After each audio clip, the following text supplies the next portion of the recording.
Well, hi everybody. Welcome to the Inside Outers live stream number 8. Hope everyone's doing well. We'll just sort of give some time for maybe people to come in. Might need to, if you're watching live, might need to refresh your page to come on to the live stream.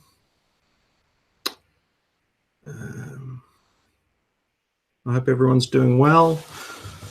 Maybe when you come in, if you're comfortable, just let us know where you're watching from.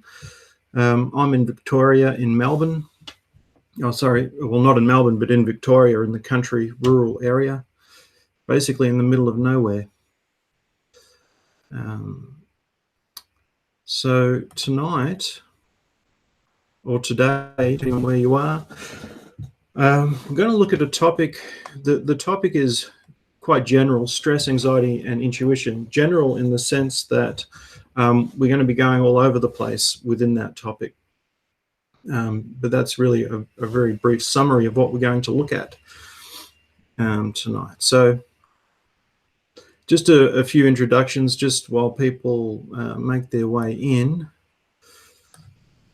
So I am a qualified counsellor. Been counselling nearly 10 years. I'll have my 10-year anniversary from graduation in, I believe it's March next year. So that is quite, time flies. Time really does fly. Doesn't seem that long ago that I graduated. So these days, a lot of the counselling I provide is on Skype, online, to people all over the world. And if you're interested in Skype counselling, you'd like to make an inquiry or inquiry to do the MBTI assessment, just send me an email, contact@scottericmorgan.com. I'll leave a link in the description. And feel free to make contact. I do have a Patreon page. I don't do any exclusive content on there. It's really just an option for people if they want to support the videos. Even though I haven't been making many videos lately, there is that option there. I'll look to hopefully get into making more videos soon-ish. And there's also a super chat feature on the live stream. If you feel the content has value, and you'd like to donate something, feel free. There's no obligation, there's no pressure, there's no anything. It's just an option there if that's how you'd like to express yourself. And what else do we have here? I'll just look at the chat very quickly. Hi, Rebecca from Buffalo. My wife is present. Hi, Sweet Pea. Casey is in Victoria too. Great. Indiana, Ladona, I hope I'm saying that correctly. Great, so people are coming on in.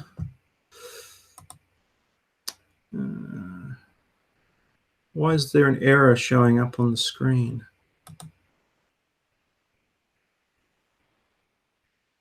No, looks fine. Okay, so let's bear with me a second. So just a few more announcements. I may not be able to do a live stream next month.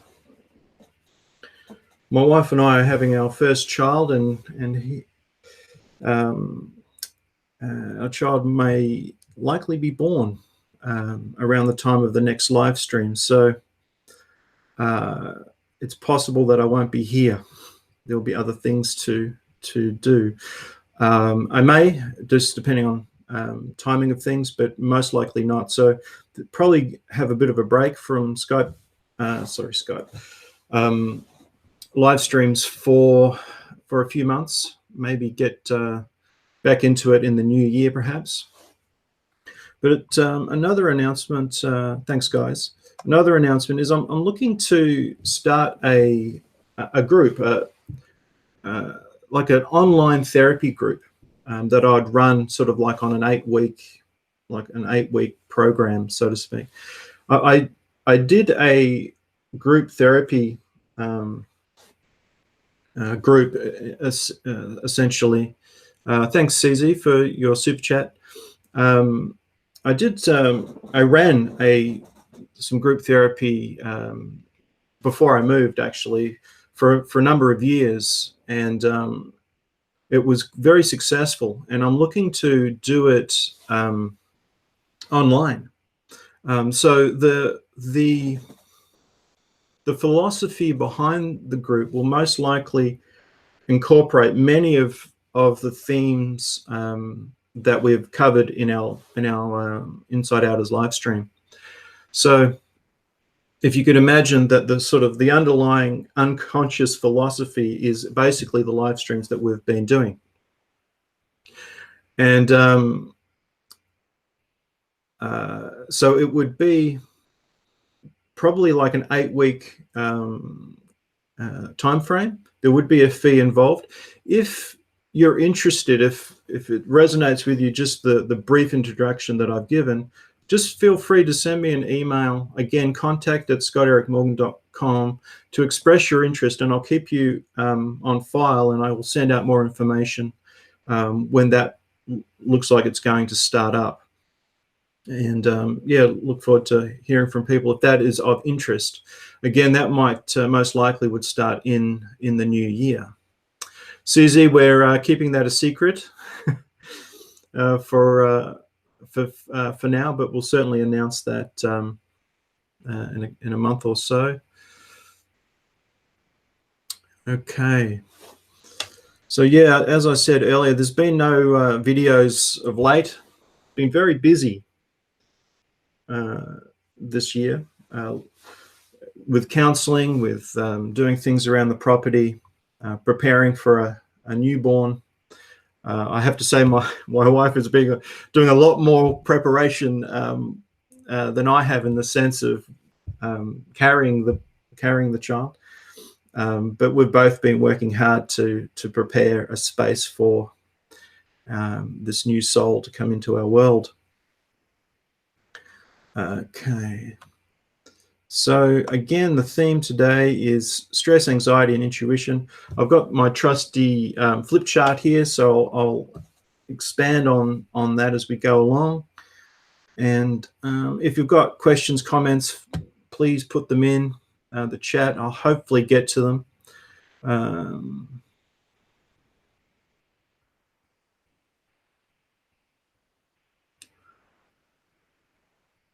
Great, that's great. Thank you, Rebecca. Okay. So I'm going to try, there's a video that I've referred to a couple of times in the live stream that I haven't got to. And so I'm going to try and share the screen and play that video as a bit of an introduction to today's topic. So let me see if I can manage to do that. I'll just share the screen here.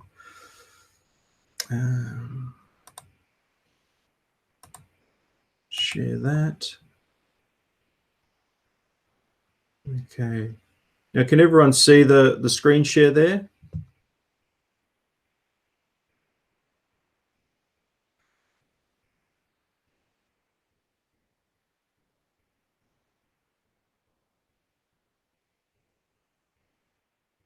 Just a confirmation if you can see the shared screen. Yes, great. Okay. So let me just play this. Let me maybe expand that.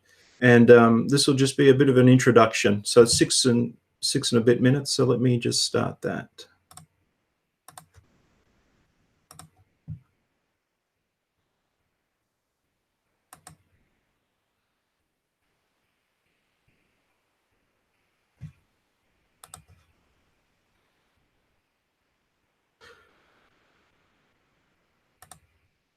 Can you hear it?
Okay. No sound. Oh, you're kidding. Can't hear. Well, that sucks. Sorry about that, guys. I thought when I saw the yeses, I thought the yeses were for you could hear it. But they were yeses that you could see it. Okay, I might just cut that out. It's by the by, but it was just maybe a nice introduction to what we're talking about today. So, I mean, the video is on my channel anyway, if you guys wanted to go and check it out. But sorry about the technical problem there. Okay. So really sorry about that. Okay. So I wanted to state that the content of this video and really the content of all the videos they really are for everybody. I think it's just that, like, the videos are a way of looking at the self, and I think INFJs resonate with the language that is used in the videos to explain and understand some of the complexities that we carry. But it is really describing, in a lot of cases, the human condition, the challenges that we all have, in the sense that family of origin, dealing with the world, the problems, the challenges that we have, and some of the ways in which we need to resolve and work through those issues. So I guess I say that to state that if you're watching this and you're not an INFJ, it's most likely still very valid information. Okay, what's the title of that video? The title is, if I can find it, INFJ Supercharging Introverted Intuition. So sorry, you just had to watch a bunch of pictures there. Okay. So let me just get back to my notes here. So one of the challenges that we have is often we can get, our intuition can have a lot of interference getting in its way that leaves a person vulnerable, leaves a person without that intuition strength to guide and guide life, guide interaction, and so on. And two of the key things that really get in the way is stress and anxiety. They don't mix well at all with intuition. They muddy the waters. So one of the other concepts I wanted to sort of lace into the mix of this topic is the what and the why. And I've got it on the board here, and I'll explain it. But what I mean by that is when we're looking at the world and we're trying to figure it all out, we can either look at what's going on or what people are doing, or we can look at the why. I wonder why people are doing this. I wonder what the why of this is, that sort of thing. And so for this video, I've looked at the what and connecting it with stress and anxiety, and the why connecting it with intuition. So if we're stressed, if our intuition is not available to us, we're most likely, there's one of two ways. We essentially can lose balance between the two, between the what and the why. So we can either be focusing too much on the happenings, on the external, on what is happening, or what people are doing, or what we're doing, or whatever, or we can get lost in the why, sort of going into ourselves, ruminating about whatever the problem might be, or what the issues are, or just the issues of life, or whatever. But because we're disconnected to some extent, or if we are disconnected somewhat to our intuition, we're going to go into that loop. We're going to be that sort of cognitive loop of just thinking and feeling about something but not getting any resolution. So that's one way to recognize if our intuition is available to us, is if we are finding ourselves focusing too much on either the what or the why.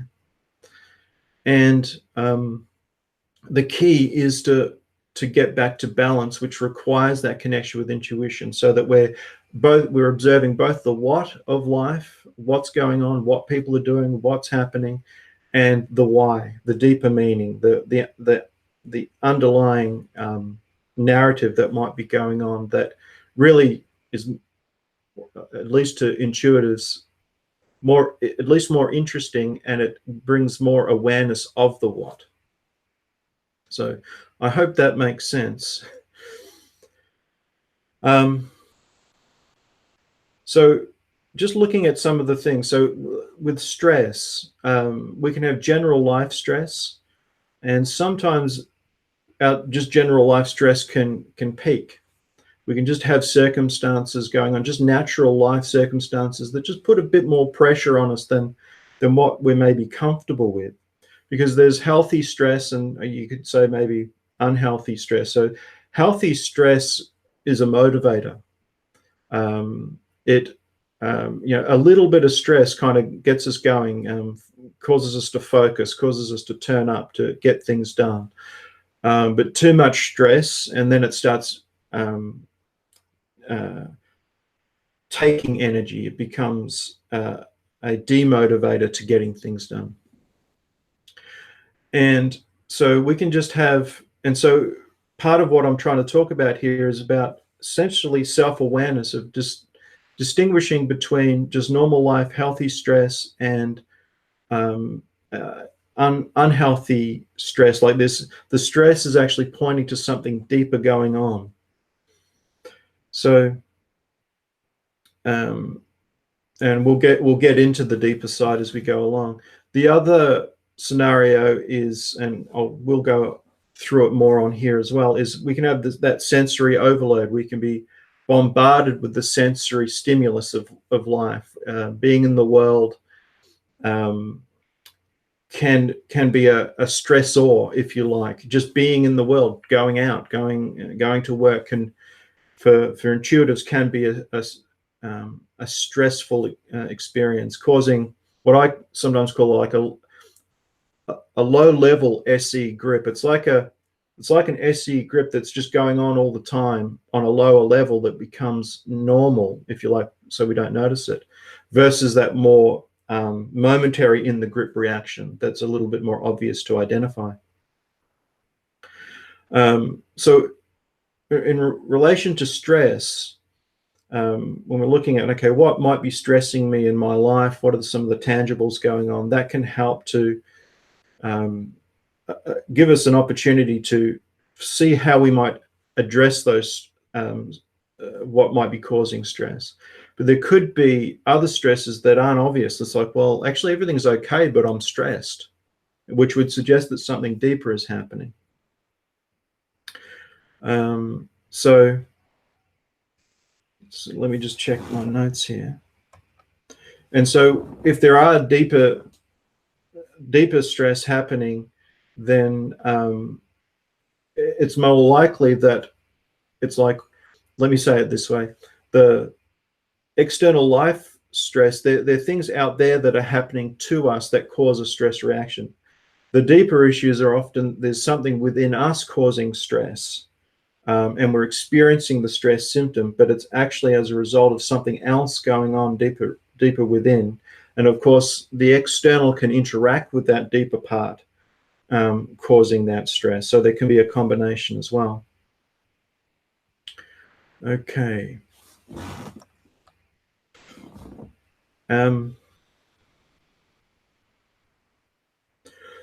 So maybe just a quick bit of feedback there. Is this all resonating? Is it making sense so far? I'm sure it is, but just a little bit of feedback to see if I haven't lost anybody.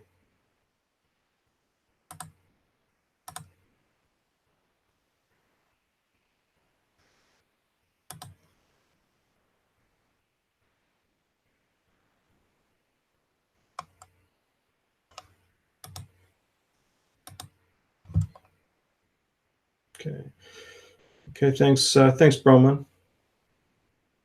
Resonates great. Okay, let's keep going. So what could be causing us to be stressed and or anxious? I haven't talked about anxiety, but really they both can sort of coexist together. Is there's other issues going on within us, which I'll show on the board here, that is leading to the experience of stress, the experience of anxiety or fear or depression, or worry, or sadness, or whatever it could be. And that usually is due to, might sound like a cliche, but that's usually due to our early life experiences that we cover over as we get older, and then we live from those places unconsciously, and we're not aware of it. Okay. So I'm just looking at my notes here. I'm just figuring out when to go to the board. Yeah. So let me go to the board here and just explain what I've got here. Make sure we can see it. Okay. Might be a bit hard to read, but anyway, I'll explain it as I go. So a bit like that Wi-Fi signal that you saw in the video, unfortunately without the sound, in a way is this. If you see it as levels of, you could say levels of frequency. So down here, you can't quite read it, but I've put self here and I've put God here. And what I mean by that, some people resonate strongly with the God part, some don't. It doesn't really matter. When I put God in there, for me, I know what I mean when I put that in there. Other people might say the universe. Others will have their own concept of that spiritual side. Others might not resonate with that at all. It doesn't really matter, but I've put it there because I think it is an important piece. And also in here is self. And the whole idea is that for those with that spiritual angle, is the further we go back to who we really are, which is moving from up here back down to here. If it makes sense for those that of a faith tradition, often when we're trying to connect and relate and go on a journey with God, we're doing it from up in all of this stuff and not down from what we'd call the self. And the whole idea is that we have a self, and that we get pushed out of the self as we go through childhood and into our adult life. And then the idea is to come back to this place. So the way I sort of look at it is, the more I am in self, the more I can be connected to God, because only the self can connect to God, in a sense. Not these other parts can't really connect to God, if that makes sense. So the more that we're in self, the more that we're in who we really are, who we were created to be, and so on, then the more I'm available to connect with God, and the more we're able to connect to our own intuition, our NI, if we're INFJ. So that's that side of things. And I'll put NI right next to it. So there's NI here. So that's our intuition.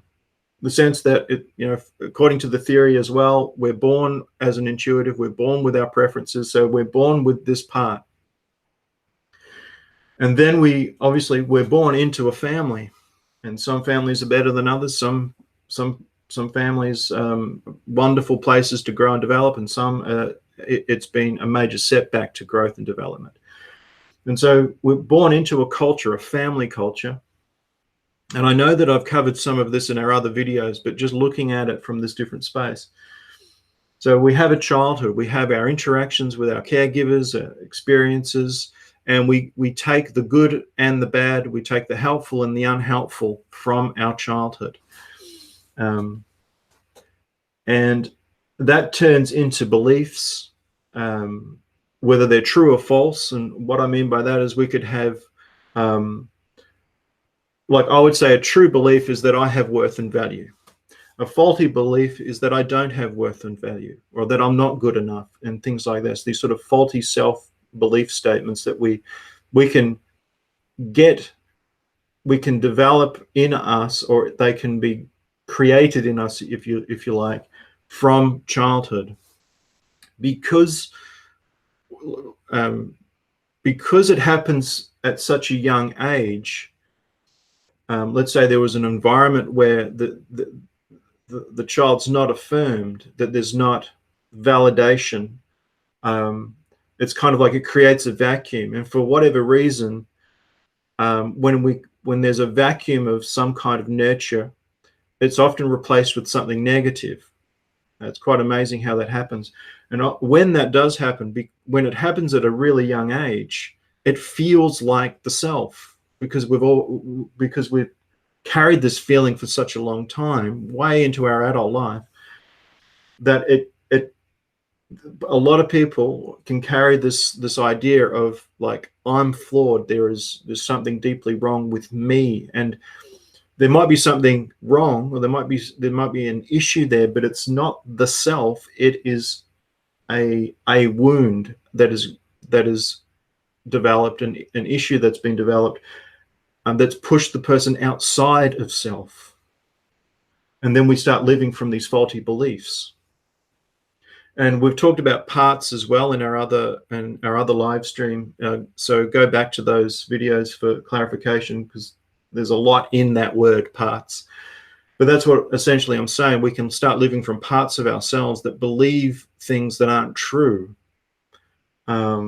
which then creates that the protectors and the defensiveness and so on. And what can come out of childhood is rejection, things we've talked about before, and just faulty sense of who we are, our identity.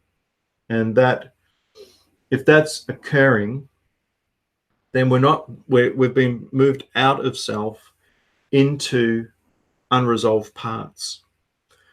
And so what I've put here, don't know if you can see it, but I put the word why here. This is the why. This is the why of the problems that we can experience later. And so if you can imagine, if we're not living from who we really are, if we're living out of negative parts, if we've got a negative part, now, of course, it's not all bad, right? It's not all negative, but we kind of, all the good stuff that we might have experienced, all the things that aren't issues, we sort of take them for granted. They just are what they are, and we accept them. So this is really just talking about when things can go wrong. So when we're coming from a childhood where there might have been some rejection, there might have been other family dynamics that went on that had an impact on the child, it just can lead to pain, essentially, not comfortable. And that could look like stress, anxiety, fear, depression. It could be all the sort of emotional things that we can experience. Sadness could be in here. People that just that carry a sadness, but then this is uncomfortable, so we need to protect it. We need to cover it over in some way, which comes back to the parts, essentially. But I should have probably had another area here where we can create like a defensive self, if you like. Maybe that's confusing to say it that way. A defensive, live from defensive parts of ourselves to take care of these other things that are deeper down. And then that defensive layer interacts with culture, whatever culture we happen to be born into, whatever society we happen to be born into. And Western culture, if we look at it, at least from Western culture, and like, well, let me say that differently. It really doesn't matter what culture we come from, there's going to be some problems, usually problems with it. And what I'm really getting at in all of that is that some parts of culture just messed up. It's you know, I guess you could say a lot of culture lives from the false self. It lives from either on the surface level, living from the surface, or operating out of the false. And a lot of culture has denial. We just pretend everything's fine. A lot of the way culture is set up now is very narcissistic. It's dog eat dog. It's harsh and all of that. And so we essentially engage with culture, and all of this whole setup can lead to some of the problems that we have in life.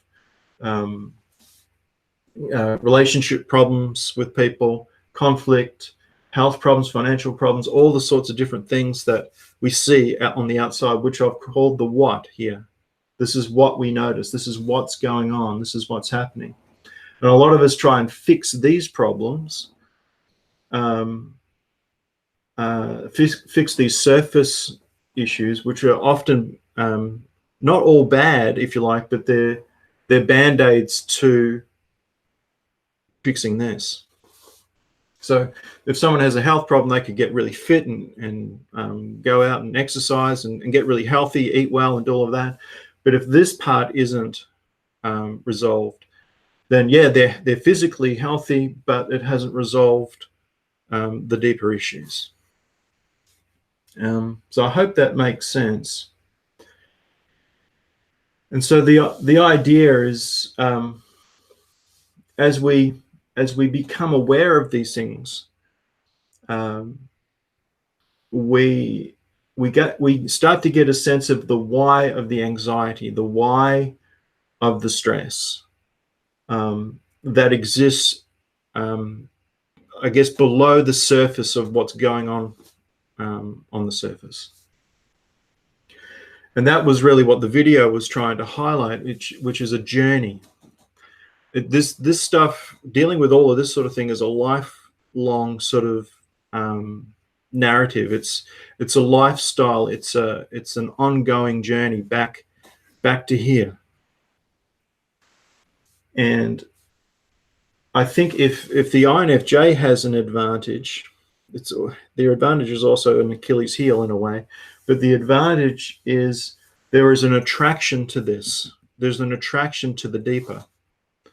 But even the INFJ can have these issues in a sense locked in shadow. They can't. It's not available to them, and so they can do a certain amount of work, but some parts are blocked. So sometimes often life creates events, or events happen that give us opportunities to deal with some of this stuff.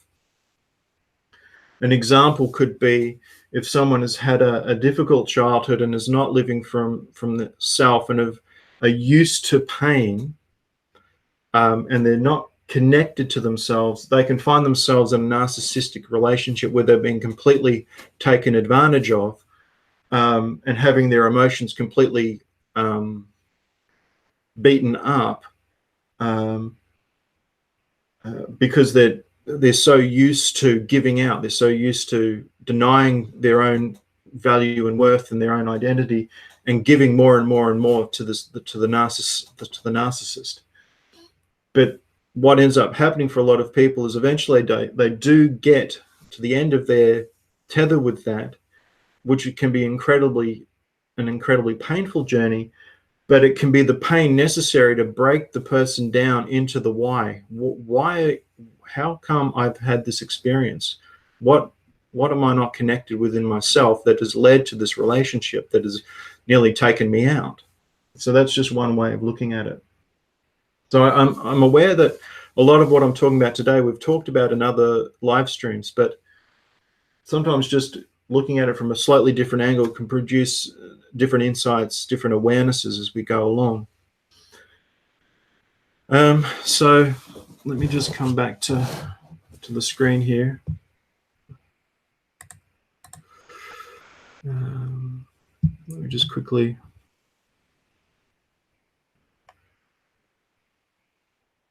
People sometimes cause the highest level of stress for me. Yeah. So when we think of like SE DOMs, people they just have to walk outside and they're in their element. They're in their experience. And sorry, just the phone ringing. Whereas the INFJ walking out into the world, it's not a comfort zone. So there's a whole lot of stuff that could be unpacked here, but let me just stick to the notes. So it's like, what do we do with all of this? And there's many things that we could do. But I just wanted to reference a very simple one, which is I referenced it in actually my INFJ stress video that I did a few years ago now, about basically tidying up the external environment, creating a clean and tidy living environment to help de-stress. And it's interesting that Jordan Peterson, for those that are aware of him, wrote a book called 12 Rules for Life. And I think, I'm not sure if it's rule 1, but one of the rules is clean up your room, which I think's like, it's common sense, but it's actually profound. When we tidy up, if our environment's very messy, it's usually a reflection of something that's messy on the inside. And or if we let the external get messy, we feel messy. And so when we clean up and tidy up whatever it could be, our external environment, it can lead to more of a clarity within us, more of a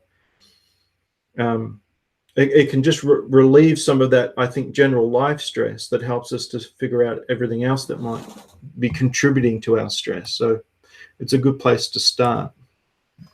CZ, what are you saying? So if we keep pain in the shadow, will we be able to find access to our intuition, our self, our God? So if we keep pain in the shadow, I wouldn't say that. Yes, I think, Caesar, yes, we will be able to find access, but it will be limited to some extent. It will be like to the level that things are enshadowed. It will be to the level that our connectedness within will be out of sync in some way. So it's not that we don't have any access to our intuition or God or whatever. It's that it will be hindered in some way, or won't have as clear a connection with those parts. And as I said in the video that you watched but didn't hear, the NI is always there waiting, and I think there's always a certain level of connectedness to it to help us to negotiate what's going on and start improving things in whatever way needed. So it's like, when we, on a practical level, for a lot of INFJs, it's simply watching videos about INFJs that it's kind of like they're hearing truth, and the truth is waking up the awareness of who they are. But then they need to go on a journey to build that connectedness up as much as possible, which requires the working through of all of this. So I hope that answers that. So Joan, you're saying, so you are right. Ironically, I started my journey back in myself due to a narc. Radical forgiveness gave me the strength to take the journey. Thank you, Scott. Yeah, thank you, Joan.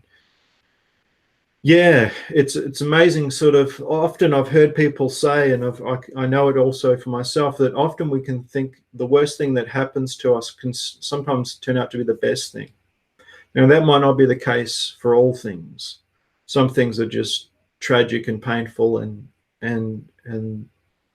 but sometimes some of the worst things that happen to us turn out to be the best things. There, on the other side of the worst thing is actually a gift.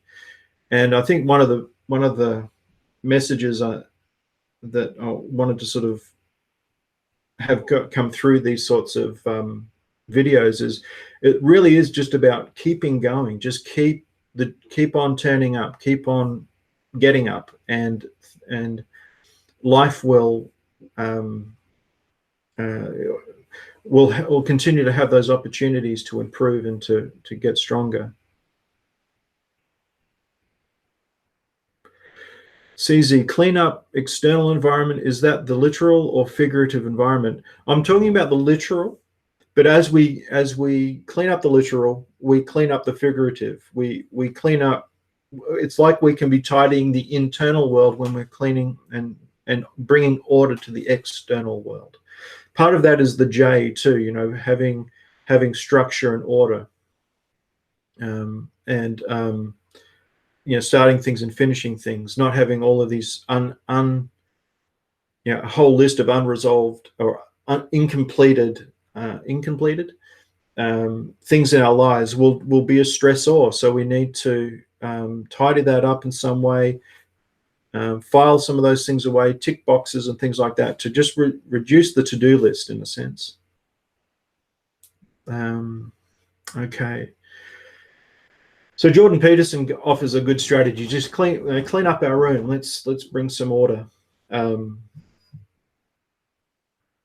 What else have we got here?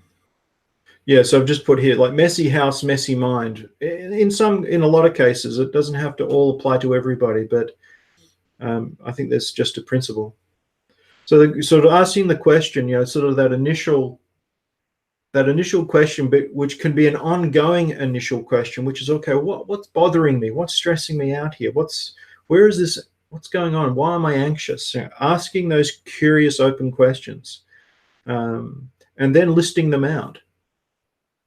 You know, okay, so yeah, and so there'll be the external environment stresses, and then there might be other deeper stresses that we're aware of. But writing them down can help bring some clarity. So it could be a list of, you know, well, my finances are stressing me. My relationship is causing me some stress, and these are the whys of it. Other sorts of external stresses, and then that could point to some of these deeper things. So let's say there's a relationship issue, something's not right, and it's pushing on this faulty belief that I'm not good enough, and that's painful.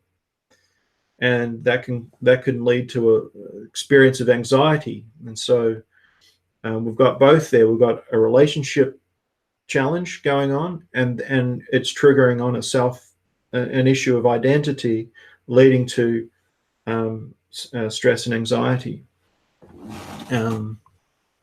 So listing it all out.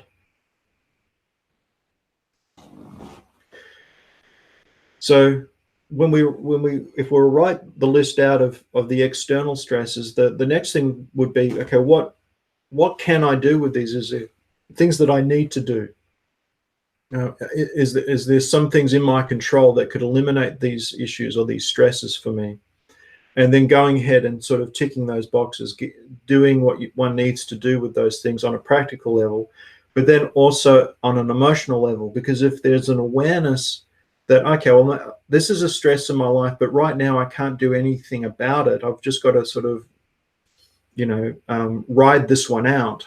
An easy example is maybe some financial pressures that are just real and not going to go away, but there may be a relief in a few months' time once some payments come in or some money comes in, and then that stress will be reduced.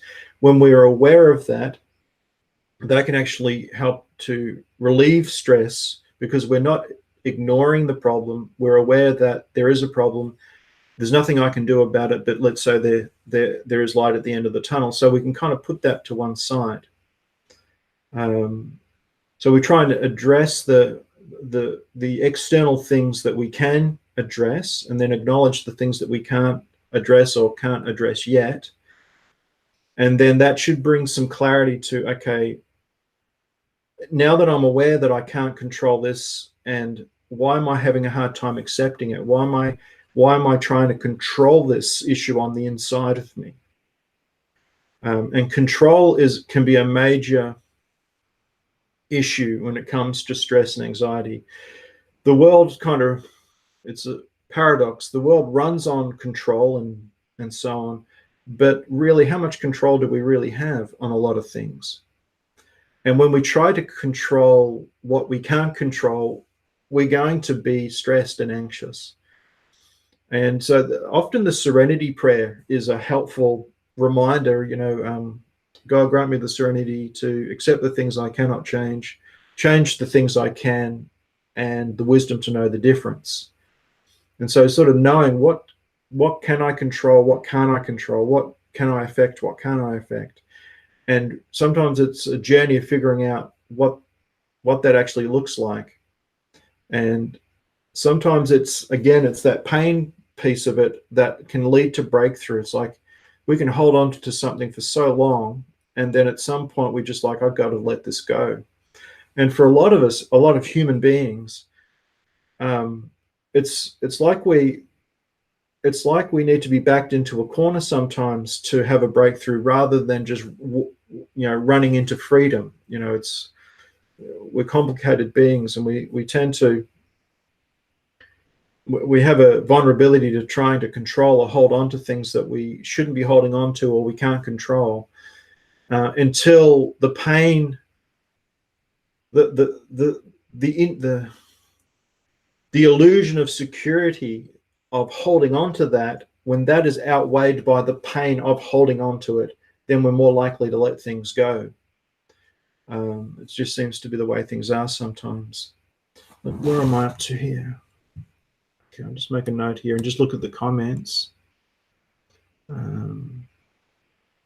Do you think the narcissist can change with their own issues too? The world says no, but me, being a Christian too, believes that they can be saved and changed, but they don't do the self-reflection. Yeah, it's a good question, Casey. I think maybe it's a case of, like, a way of looking at it is, yes, there is hope and for change for someone that has those narcissistic tendencies, but it's probably more like a recovery journey, like someone in addiction recovery.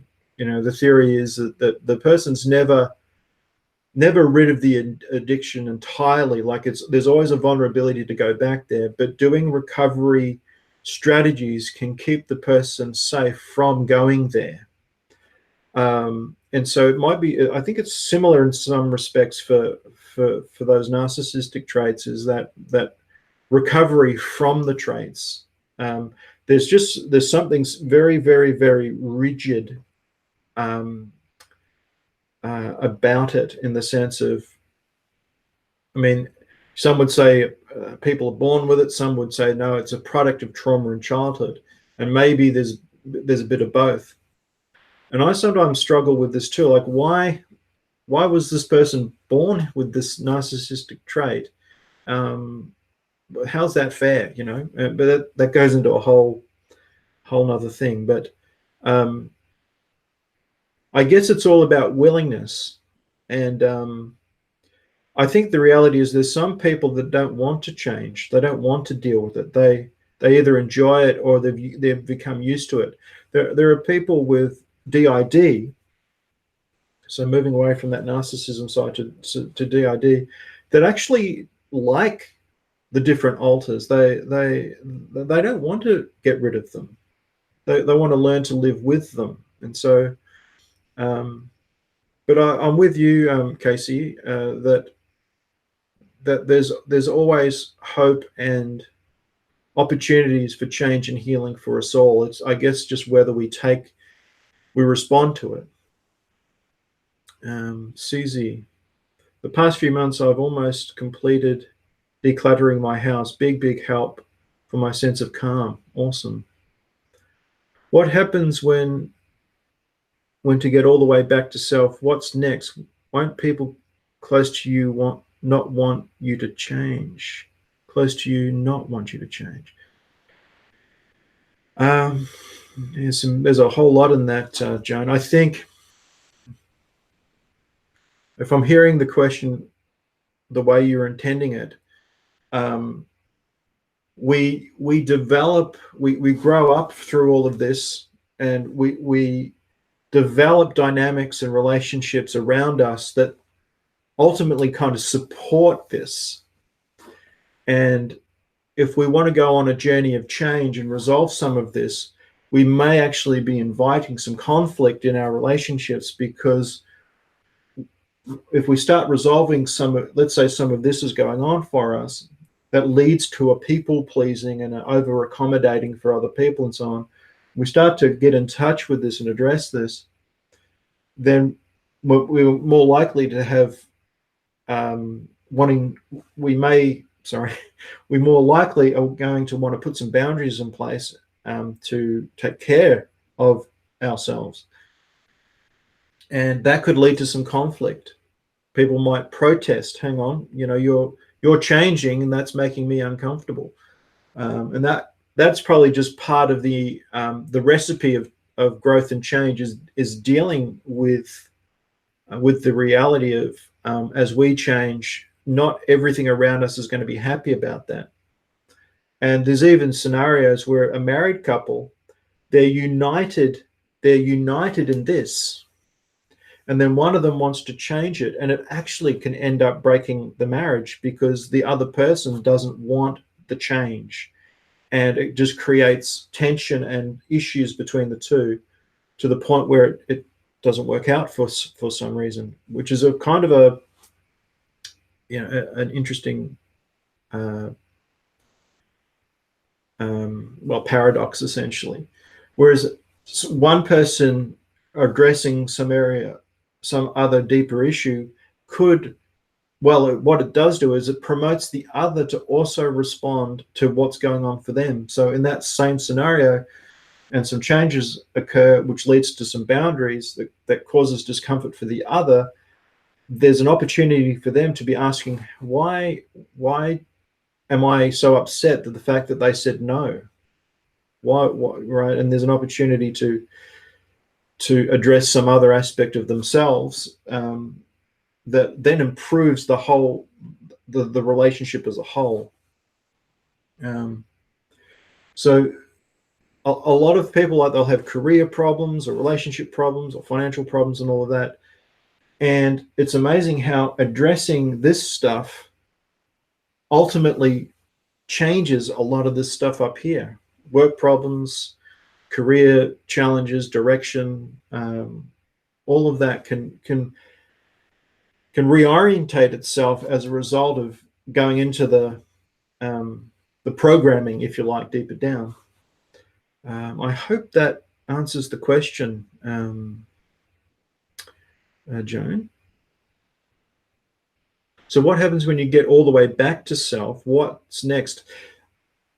I think it's an ever-growing place to live from.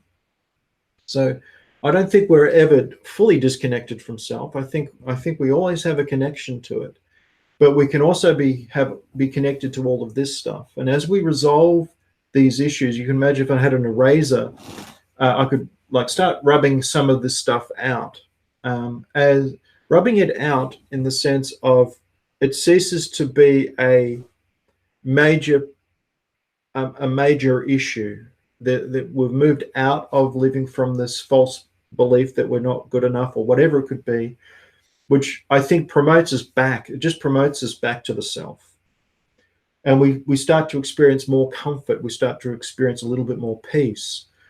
So I don't think we ever get to this, this kind of full, I'm just totally in self. I think we can have experiences of it where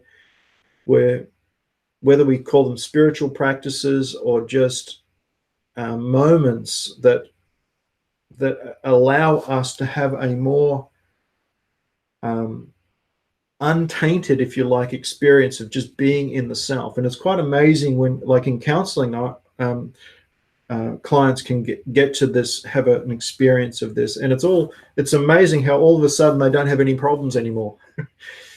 It's like, oh, it doesn't matter. Yeah, there's an issue there and there's that going on, but being in this place creates a whole lot more order and manageability, because we're essentially, it's just amazing how problems can vanish when we're back in the self, and anything that is an issue is very doable to resolve to a certain extent.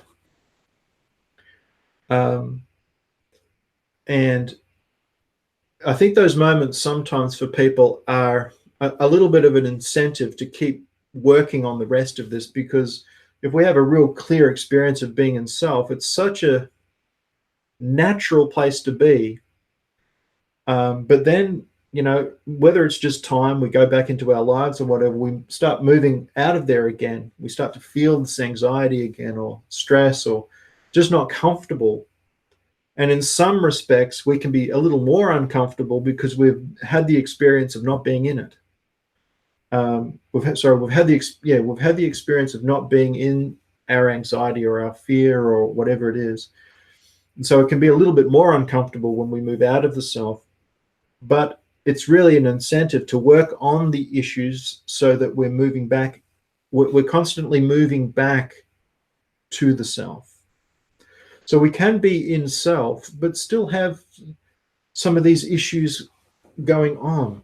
Like it's, we can, because I think life will always present more challenges. And so that's why I say this is a lifelong mindset, a lifelong template of doing the journey. Okay. Thanks, Bronwyn, for the super chat. Much appreciated. So CZ, you're saying narcissists don't really recognize their condition, right? It's interesting, CZ. From the research I've done, some do, a lot don't, some do.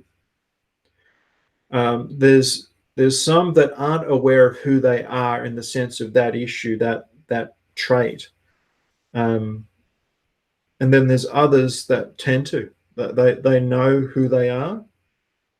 And there are the difference essentially is they're deliberate in what they're doing, whereas the unconscious narcissist is just doing it and doesn't know why. G'day, Brian.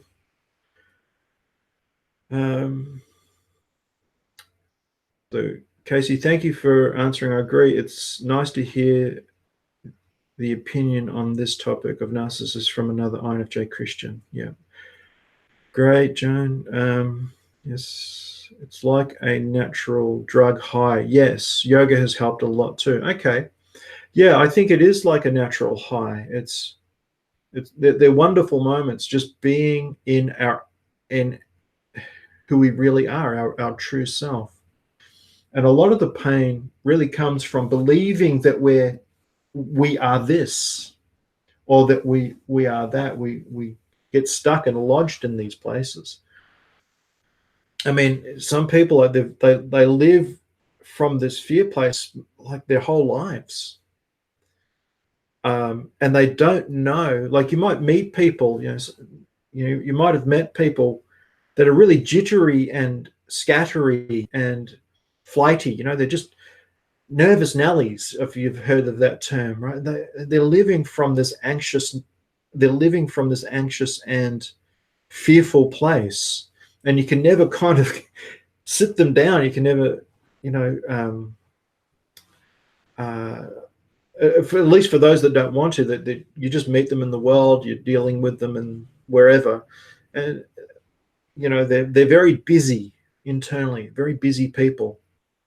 And they're just busy working, living from here and trying to manage it up in their protective mechanisms, if you like. So it's to come back, it's really about a balance of the two. So it's like, if I'm able to just allow myself to notice what is happening at any given time, then I'm always promoting myself back to self. It's when we say, no, this is, I'm not going to feel it. I don't want it. I'm not going to have it. I've got to do something to get rid of it. The more we're going to be anxious, the more it's going to control us. And so, there's another saying, acceptance is the key. It's like, okay, just for right now, this is what I'm experiencing. Now, that would be a self statement, something the self would say, okay, there's a happening. I'm not comfortable. I'm anxious. And welcoming it like a holistic caregiver who just wraps their arms around it, like, okay, what's happening for this part of me, as opposed to when we're living from a protective place where we're trying to deny the anxiety, we're trying to control it, we're trying to cover it over, or we're acting out of it in some way. So it's that balance between noticing what is happening and why it might be happening. Is there a why down here that explains what's going on up here? And keeping that balance between the what and the why, I think, promotes the self. So ways of describing being in self is it's a place where we can just be curious. Yeah, I wonder why. I wonder why I'm feeling this way. I wonder why this is happening. This is a pattern that keeps happening. I wonder what that's about. As opposed to trying to defend it or justify it or control it. They're called the 8 C's, and I can never remember them all. But another one is confident. When we're in self, where there's just a quiet confidence. It's comfortable, which is another way of knowing that we're in the self. We're at peace. We're calm. Another one is clarity. We just have really good perspective on things. There's like the bird's eye view. We kind of have a sense of where we are in the world and a sense of the why of things. And there's a clarity of thought and a clarity emotionally as well. It's like you could say the what and the why helps to bring balance to the emotions and the cognitions. Because oftentimes for people, they're not in sync. The thinking is being used to avoid feeling. Or if someone's really lost in their emotional space, they don't have access to some of the facts of their situation that are necessary to acknowledge, because that will then affect the emotions. Like, I'm lost. I'm not gonna make it. I'm not gonna, my life's always going to be a mess. Like, we can have that sort of catastrophizing. If we have a catastrophizing part of us, that part is not connected to the, in a sense, to they are connected to their cognitions, in the sense that they're thinking this way due to this catastrophizing part that feels very hopeless, but they're not available to the rest of their thinking, which has a perspective that is different to the catastrophe. Hopefully that all makes sense. Susie, this session has been very informative, not wanting to change the subject, but do you have a video that addresses the INFJ challenge of being in the moment, i.e. when in worship?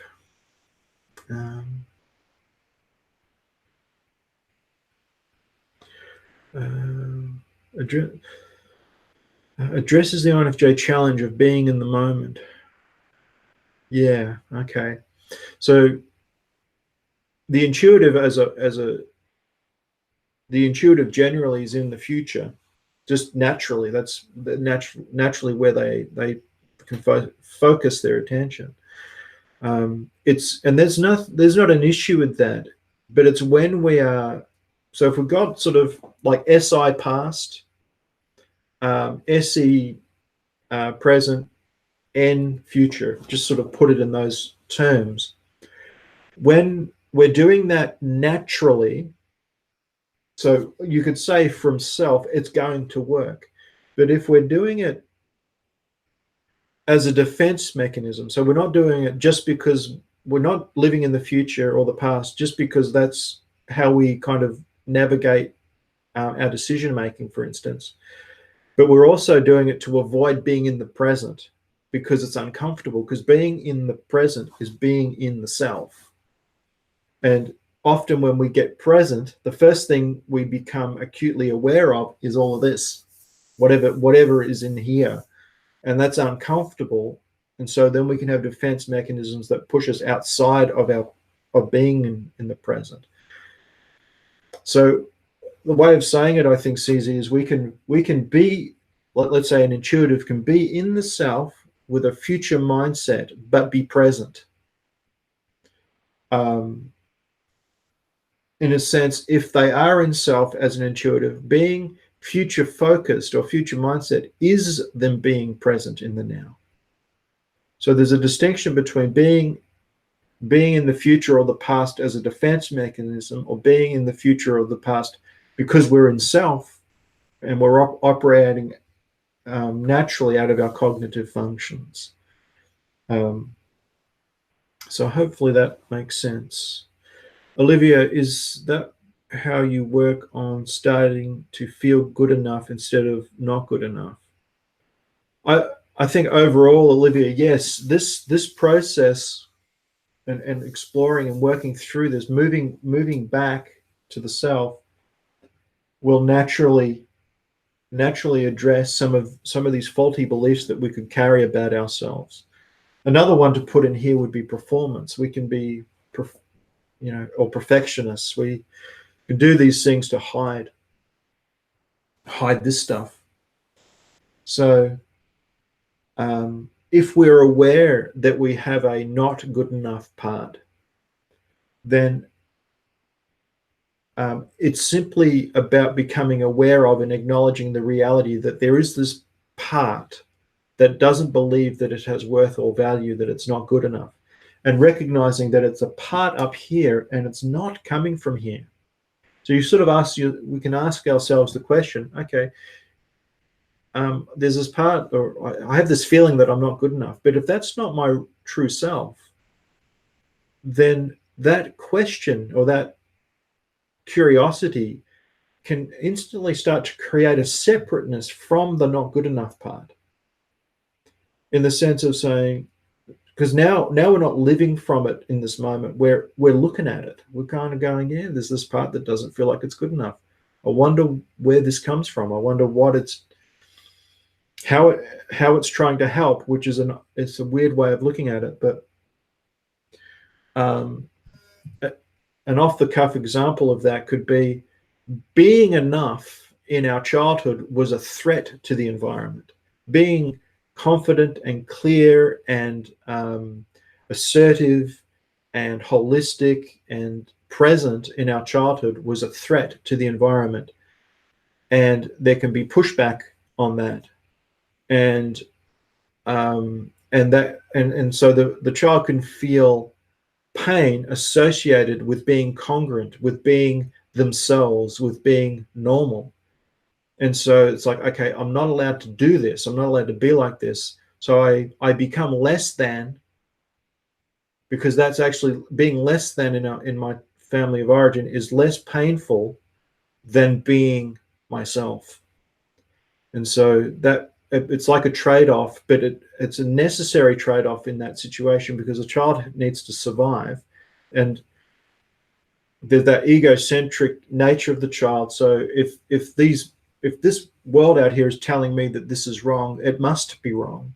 So I need to change. So then we're promoted outside of ourselves to make the environment more comfortable. And it's actually more comfortable for me. None of this is conscious, but it's more comfortable for me not being myself than being myself. But as we get into adult life, because the flow-on effect of not being enough and not living from self has long-ranging consequences. And it's usually, in a sense, it's like, well, now my external situation, or even my internal situation, needs to get more painful than the pain that I experienced as a child that forced me out of self to then move back into self, if that makes sense. It's kind of like, let's say we're in self as a child, if we just sort of be sort of idealistic about it, and we're not in any pain. And then all of a sudden the environment says, hey, what you're doing or who you are is not acceptable. And so the message is, you're not good enough, you're this or that. And that's painful, but it's less painful than being in self and being attacked. So we step outside of ourselves, and that is uncomfortable and painful. But we get used to it because the environment stops shaming us or telling us that something's wrong. But then that leads to consequences in our life that is painful. And in a sense, we need more pain in our circumstances to break this open, so that we can, to promote us back to the self. And that ironically is a good illustration as to why empaths can get caught up with, not empaths, I should say, but children who have an empathic side to themselves but have been wounded, end up with the narcissist, because the narcissist tends to be this perfect pain deliverer that takes advantage of this whole system, but then can promote the person back into their true self. And that's the gift on the other side of a narcissistic relationship for the empath. So it's just this paradox that the person who's turned out to be the most horrific human being on the planet, that has caused so much pain and destruction, could actually be a vessel to bring a person back to who they really, really are. Okay. Just catching up on the comments.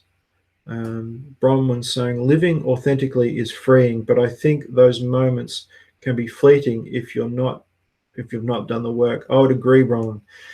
They would be fleeting, and the work has to be done, I think, to live more from self, more from the true self. Yeah, rather than it be an accident in a way that we have this experience. It's like, no, now I need to be intentional. And the reality of doing the work essentially is saying, I need to go through some pain. I need to go through some discomfort. I need to go to what's actually happening within me to get back to self. Olivia's saying, is that how you work on? I think I've read that. Yeah. Joan saying, the buck must stop with ourselves. Taking responsibility is very empowering and calming. It's nirvana. I'd agree. It all comes back to ourselves, us being responsible for our reactions and all of that. And again, that's why it's an ongoing journey, because there's always going to be something that's going to challenge us, that's going to trip us up. Going to challenge us to work on something else. So this journey, like, you could look at it maybe as layers. Like, a lot of this stuff we can work through. This kind of system that we created to survive childhood and so on needs to be worked through in order to promote back being in self. And then it's sort of about maintenance. It's like, okay, because there's always a vulnerability to some of these parts kicking up, even after we've resolved them for the most part. We could be, living from here more regularly, not living in all of this unconscious stuff as much, and feeling really good about ourselves, and not really feeling that feeling we used to feel when we were criticized or whatever. Like, for some people, like being criticized, even like perceived criticism, because there's such a hairline sensitivity to it, let's say. And there was just such a horrible feeling that would come with that feeling of criticism. All of a sudden, but not all of a sudden, but through work, they cease seeing things as an attack on this belief that they're not good enough, for example. And they see it as, well, it's just someone saying something. Is there any truth to it? And it's like, well, yeah, there is actually truth to what they're saying, and maybe I need to look at it, or it's complete nonsense, and that's coming from your stuff, and I'll leave you with that. And there can be a fairly, there's nothing for that criticism to latch onto down in these problematic parts, because they've been worked through. But there could be something that happens totally out of left field for whatever reason at some point, that kind of all of a sudden you feel it again. It's like, far, I haven't felt like this for years. What's going on? And it's really just another happening, an opportunity for the self to go, okay, I wonder what, I can acknowledge the feeling, I can see what's happening, I know what this is. And then we can be in a sense parenting that part back to a calm from the place of the self, that knows that what's going on is not a reflection of worth and value. It's a an old part that's been activated for some reason, and it helps to contain it, and it helps the person to, they might have a period of time of recovery from the reactivation of a painful part, but they're able to get back to themselves a lot more quickly with the level of awareness that they have when the triggering occurs. Okay. Susie, finding self as an adult would involve letting go of the pain of child who was not allowed to be self. Absolutely. Joan, do you think INFJ children are disproportionately treated negatively, neglected because parents are threatened by them? Joan, I think there's certainly a theme of that.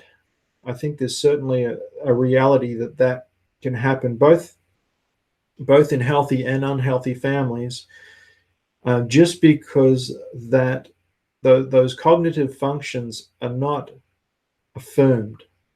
There's not that adequate mirroring of the depth and complexity that the child is living from, or learning to live from. And then there's all of the misunderstandings and not feeling connected to, and feeling like everything you say is wrong, or, all of these things can sort of happen. Disproportionately, I'm not sure, because it's a bit like, they say things like alcoholism or whatever is not, it's not a respecter of persons. It's like it can impact on anybody. I think this stuff impacts on anybody as well. The reality is there's a lot of pain in the world. There's a lot of horrific things going on all the time. So I think we're all, as humans, susceptible to creating this. And I would even say we all have one of these to some extent. Some, it's not, childhood was fairly calm and fairly affirming and all of that. And so there's not a lot of this negative stuff going on. For others, there's a whole lot going on. I think INFJs just have maybe their unique challenges as a result of this, as opposed to it being disproportionate. I hope that answers the question. Susie, I hear you saying finding self is freedom from those old hurts, anxieties, criticisms. Yes, because I think when we're not in self, we're probably using some kind of a defensive strategy to take care of those old hurts and anxieties. So when we're in self, we're in a very powerful but natural place to see them for what they are, see where they came from, see that it's not identity. It's not a reflection of identity and worth and value. It was a happening. It was an environment, or it was an experience, or it was a message in childhood that might have created it. So, so I hope that makes sense. Well, let me just quickly finish off my notes here.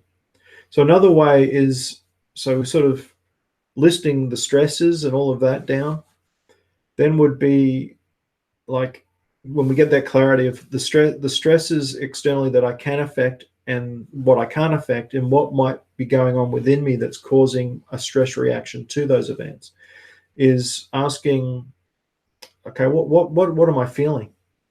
Often we live in a way that we don't feel, or we don't feel certain things. So just asking the question, what is happening right now? What am I feeling, or what's going on in my body?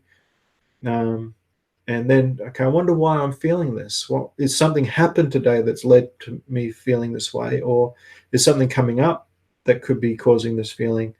Or what's the deeper dialogue that might be going on that could actually lead to these old beliefs or identity distortions? What have I written there? Just check that.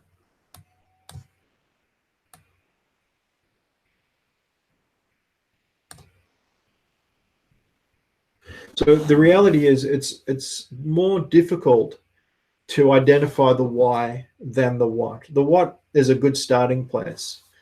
You know, what is happening, what is being done, that sort of thing. The more challenging question is to ask the why. Now, I haven't talked much about this concept, but I see it as a spiritual, from a spiritual place. But a lot of this has been set up due to judgments, self-judgments, judgments of others, and all of that. And so it is asking the why question. Part of it is like identifying maybe what judgments I've made. And essentially a judgment is I'm not good enough. A judgment is I'm a faulty person, or I'm a defective person, or you know, some kind of belief like that is you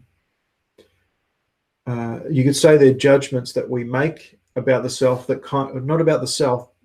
It feels like it's the self, but we make judgments out of our childhood that lock it in. If you can imagine that concept of, if a judgment is like a spiritual thing, then a judgment is like a spiritual contract that we make, locking in the belief.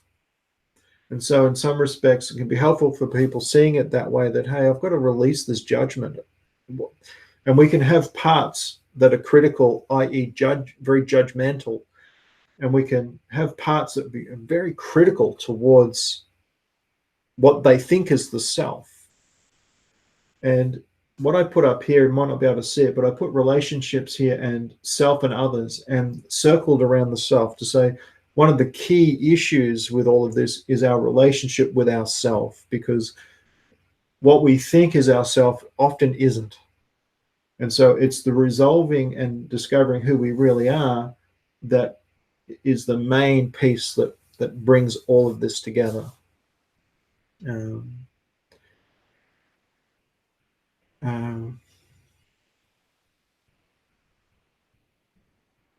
So looking at the why is this happening? Why am I feeling this way? And so on, leads to and illuminates the unresolved emotions, the unresolved foo issues. Foo is family of origin, and unresolved faulty beliefs that we might carry about ourselves or the world or so on.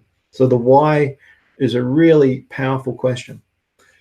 And the way I sort of look at it as choosing to engage in the process wakes NI up. It makes NI instantly available to the level that it can be available. So we can have a certain connectedness, let's say, with NI, but the awareness of these parts kind of gives NI information. And it's really important that we feed good information into ourselves, because NI can do some really good things with good information. In a difficult childhood, NI essentially can get a lot of unhelpful information that impacts on its availability and its accuracy and its reliability and so on. And so resolving a lot of these carrying any of these faulty beliefs, resolving these things is both a result of engaging with NI, but it also leads back to NI, if that makes sense. It's all happening all at the same time. Some of these things can be really difficult to resolve on one's own. So it's kind of like, maybe for some people watching this, they're like, yeah, I'm connecting with what he said here, or this part of it, or that part of it. That opens up a whole, a moment of, or a time of research, or a time of thinking and feeling about it, and researching and figuring out what to do with it. And that's why I said in the video earlier that had no sound was, it can lead us down many different paths, discovering any number of things. Essentially, it's like it could lead us to like reading a book on attachment. I don't have secure attachments with people. I'm often anxious in relationships. I wonder why that is. How is my attachment style with my family of origin? Let me read up on attachment. And so you find yourself reading a book on attachment, or seeking people out to talk about various challenges or issues that are there, or even may seek professional help to resolve some of this, because some of this stuff is really hard to, in a vacuum or within our own private space, some of this stuff is a little bit more challenging or difficult to notice or connect with and resolve. So sometimes outside help and support is necessary. So reading books and talking to people, seeking professional help, prayer, meditation, a whole lot of things could happen as a part of this change, and it could lead to a lifestyle change. One of the things I wanted to mention before was for the INFJ, for some INFJs, I should say, the culture just doesn't work for them. It just doesn't. It just don't fit in it. It doesn't make sense. It's backwards. All of this sort of stuff. And there's certainly room for the INFJ to work out how to be in culture, be in the world, because we need to be to a certain extent to survive and to live our lives. But culture also says that, especially in Western culture, Western culture just has its own style of what normal is, what you should be doing with your life, and what it should look like. And I think for a lot of INFJs, when they try and tick all of those boxes, it doesn't lead to a fulfillment. And so going on a path of figuring out what works for them, and what works for them could look dysfunctional to other people. A general example is the introvert, intuitive feeler. May not need a whole lot of connections. They might just want one or two really deep connections, and the rest doesn't really matter. To an outsider, that could look really bad and confusing and dysfunctional and so on. But for the INFJ, it could be really healthy for them to limit themselves from all of the noise of culture and the noise of other people's unconscious stuff that they're carrying. So essentially, it's like life can look in lots of different ways. We can set it up however we need or want to, and it doesn't have to fit a stereotype. We can find a way of being in the world and being in life in a way that works for us, and that could look very different to the person down the street. I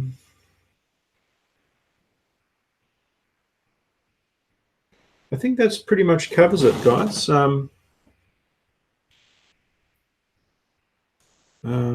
Joan says, this is a terrific roadmap to follow back to ourself. Thank you. You're welcome, Joan. Says interested in info about the group. Yeah, what I'll probably do over the next few months is put some information together to more clearly describe what it is I'm talking about the group.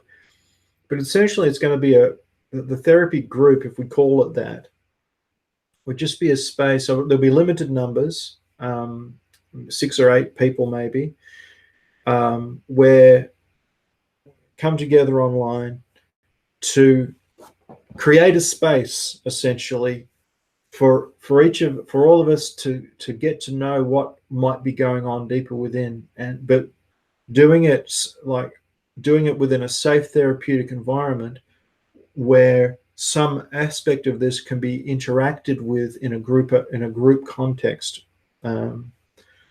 So that's the general concept of it, but I'll nail down in more detail all of that later down the track. What else do I have there?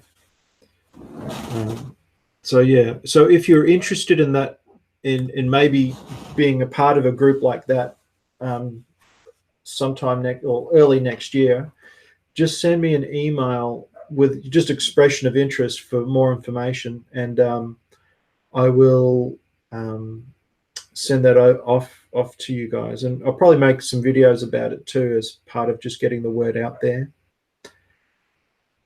So like I said at the start, there may not be a live stream next month, and I'll probably take a break for a few months and maybe start back up again in the new year. But I hope for those that have sort of been following the series from the beginning that it's been helpful. The whole idea is to, I think, bring truth. Let me just get my screen back up. Bring truth, as much truth as possible, out for people to engage in. At least truth as I understand it, for what I've come to understand from the way that I understand it. And I know this is probably not going to fit for everybody, and for some people it might even be gobbledygook, but for other people it will just be their language. And sometimes it's just sowing seeds. So I hope it's been of value. If there's no other questions or comments or whatever, I'll finish up here. Thanks for spending the time today. Engaging. I've really appreciated the interaction this time. And if I don't do another live stream this year, I might look to do something a little different next year. Something maybe that fits me a little better, and maybe a bit more interactive or something. I'll probably put something together, and that's a little different. The way I work, one of the ways that I see myself essentially as a counselor is I feel like I don't know anything until someone starts talking to me about something. And then I start to create images and maps and so on. And so a lot of this series has been a kind of like this is what I know. This is the stuff that I've come to understand. This is the information. But I'm much more suited to applying all of the information that's and other sorts of information from that has been in the content of these live streams, applying that to another human being that's in front of me, telling me about, talking about their lives and has a goal, and so on and so forth. So I feel like in some respects that, for me at least, while I think it's really good information, it feels a bit clunky in just sort of pushing out these concepts without, like, I feel like I'm sort of doing it in a clunky way as opposed to doing it with like finely tuned surgical instruments that enable sort of using this information in very subtle ways with another human being to bring about awareness and understanding. So it's been a bit of a challenge in a way to doing it this way, because doing it to a screen, talking to a screen is a lot different to talking to a human being in person. So yeah, just another plug for those that aren't aware. I'm a professional counselor, been counseling nearly 10 years now. There's Skype counseling available for those outside of the area. And so if that's of interest to you, send me an email, contact@scottericmorgan.com, and I'll get back to you. And hopefully I'll be able to make some other videos between now and the end of the year. It's just been busy, tiny bit stressful, and just haven't been in the right frame of mind to be doing, and not having a lot of time, I should say, to do the other sorts of videos that I do. But maybe I'll find a window at some point. So yeah, it's always a weird way of how to finish these things. But anyway, thanks again for coming to the live stream, and I will certainly see you guys in a video at some stage. So I'll see you guys later.